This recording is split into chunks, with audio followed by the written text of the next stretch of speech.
This is a killing challenge for black. White's eye space is really big here on the corner, so black must capitalize on white's weakness. And if you're more experienced, you might see the weakness right away, and that is this bumping move. Now, white cannot atari from this direction because black can stand down, and white cannot enter here, and white cannot enter here either. So white will have to allow black to connect back like this, and white will be left with no eye space. And if white plays this, then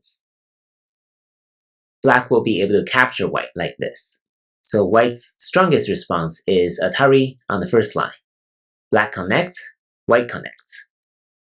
Now this actually looks much more promising for black, because white cannot enter on either of these points. These will be throw-ins for white.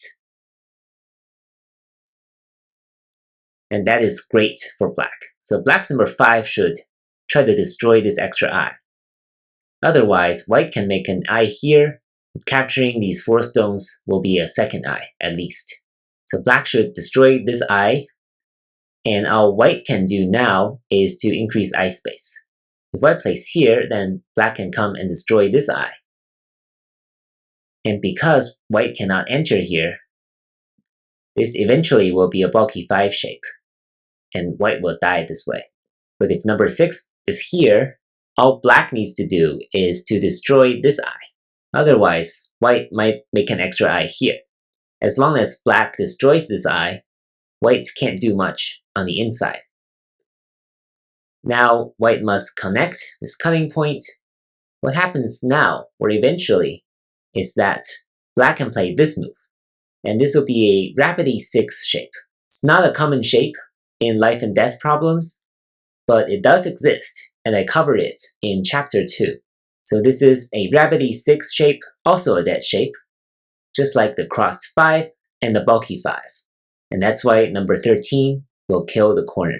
Of course, number 7 can be here as well. This will force white to connect here, and now black can destroy this extra eye on the outside.